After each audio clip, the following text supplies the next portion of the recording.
وفاقی دارالحکومت اسلام آباد پچھلے کئی روز سے پریشان کن افواہوں کی زد میں ہے اور یہ کہا جا رہا ہے کہ حکومت اور فوجی قیادت کے مابین DGISI کی تعیناتی پر اختلافات شدت اختیار کر گئے ہیں اور کسی بھی وقت کچھ بھی ہو سکتا ہے۔ سوشل میڈیا پر چلنے والی افواہوں کے مطابق وزیر اعظم کی جانب سے ایک اہم ترین فوجی عہدے پر نئی تقرری بھی کی جا سکتی ہے اور DGISI کی تقرری کا فیصلہ بھی واپس لیا جا سکتا ہے۔ اس کے علاوہ قومی اسمبلی تحلیل کیے جانے کی افواہیں بھی زیر گردش ہیں۔ یہ بھی کہا جا رہا ہے کہ اگر معاملات زیادہ خراب ہوئے تو وزیر اعظم عمران خان کو اعتماد کا ووٹ بھی لینا پڑ سکتا ہے۔ تاہم حکومتی ذرائع نے ان افواہوں کی سختی سے تردید کرتے ہوئے کہا ہے کہ ان کا مقصد ملک میں انتشار کی فضا پیدا کرنے کے علاوہ اور کچھ نہیں، لہٰذا ان افواہوں پر کان دھرنے کی ضرورت نہیں۔ سینئر صحافی انصار عباسی نے روزنامہ جنگ میں لکھا ہے کہ ان تمام تر افواہوں کے باوجود حیرت انگیز بات یہ ہے کہ اب تک کسی حکومتی شخصیت نے اس حوالے سے کوئی وضاحت دینا مناسب نہیں سمجھا۔ حالانکہ صورتحال نہ صرف سول حکومت کے لیے حساس ہے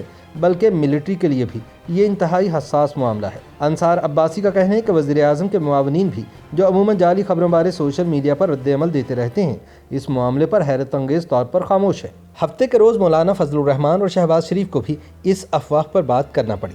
شہباز شریف نے فوج کے ادارے کو نقصان پہنچانے کے حوالے سے وزیر اعظم عمران خان پر الزام عائد کیا۔ اس پر مولانا فضل الرحمان کا کہنا تھا کہ فوجی اسٹیبلشمنٹ کے سیاسی کردار پر تحفظات کے باوجود وہ ادارے کو مضبوط اور طے کردہ نظم و ضبط کا پابند دیکھنا چاہتے ہیں، کیونکہ یہ پاکستان کے دفاع کے حوالے سے انتہائی اہمیت کا حامل ہے۔ مولانا نے وزیر اعظم عمران خان کا حوالہ دیتے ہوئے سوال کیا کہ جس شخص کو یکجہتی کی علامت ہونا چاہیے اس نے اس ادارے کے ساتھ کیا سلوک کیا ہے۔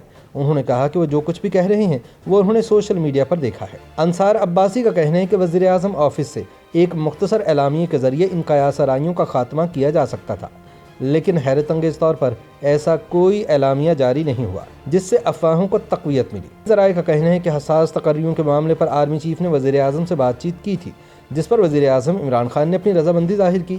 یہ اصرار کیا گیا تھا کہ جیسا کہ ماضی میں ہوتا رہا ہے، ISPR ہی ان تقرریوں کا اعلان کرے گا، جس میں نئے DGISI کی تقرری بھی شامل ہے۔ DGISI کی تقرری کا نوٹیفیکیشن جاری نہ ہونے کے حوالے سے ایک سوال کا جواب دیتے ہوئے ذرائع کا کہنا تھا کہ کئی مرتبہ نوٹیفیکیشن کے اجراء اور ٹرانسفر احکامات پر عمل درآمد میں کچھ وقت لگتا ہے۔ ذرائع نے کہا کہ ان کے پاس وزیر اعظم عمران خان اور آرمی چیف کے مابین DGISI کی تقرری پر مبینہ اختلاف بارے بھی کوئی معلومات نہیں۔ ذرائع کا کہنا تھا کہ وزیر اعظم ہاؤس ہی عمران خان کی جانب سے نئے DGISI کے تقرر کی منظوری بارے بتا سکتا ہے، تاہم وزیر اعظم دفتر نے اس معاملے پر تاحال لب کشائی نہیں کی۔ یاد رہے کہ سوشل میڈیا پر یہ افواہیں عام ہیں کہ وزیر اعظم عمران خان لیفٹیننٹ جنرل آصف غفور کو نیا DGISI مقرر کرنا چاہتے تھے، جبکہ جنرل قمر جاوید باجوہ نے لیفٹیننٹ جنرل ندیم احمد انجم کا نام تجویز کیا تھا۔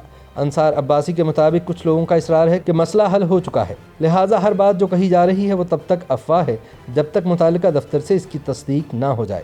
انصار عباسی کہتے ہیں کہ ماضی میں بھی حکومت اور اسٹیبلشمنٹ کے درمیان اختلافات رہے ہیں، لیکن ایسے امور اور تنازعات کو نظر انداز کرنے سے صورتحال خراب ہوتی ہے۔ ان کا کہنا ہے کہ نواز شریف دور میں کیا جانے والا رسوا کن ٹویٹ یعنی نوٹیفیکیشن مسترد سابق DGISPR کی جانب سے جاری کیا گیا تھا، جس سے حکومت اور فوج کے مابین تعلقات کشیدہ تر ہو گئے تھے۔ ISPR نے نوٹیفیکیشن واپس تو لے لیا تھا، لیکن اس سے جو نقصان ہوا اس کا مداوع نہیں ہو پایا اور اس معاملے کا اختتام نواز شریف کی وزارت عظمیٰ سے فراغت پر ہوا۔ لہٰذا ضروری ہے کہ حکومت فوری طور پر نئے DGISI کی تقرری کے حوالے سے پھیلنے والی افواہوں کا خاتمہ کرنے کے لیے ان کا نوٹیفیکیشن جاری کرے۔ YouTube پر گوگلی نیوز دیکھنے کے لیے youtube.com کی سرچ بار میں گوگلی نیوز TV ٹائپ کریں۔ گوگلی نیوز کے پیج پر سرخ رنگ کے سبسکرپشن والے بٹن پر کلک کرنا نہ بھولیے۔ YouTube پیج پر اپلوڈ ہونے والی ویڈیوز سے باخبر رہنے کے لیے بیل آئیکن پر کلک کیجیے۔ آپ کو ہر نئی ویڈیو کے بارے میں نوٹیفیکیشن موصول ہو جائے گا۔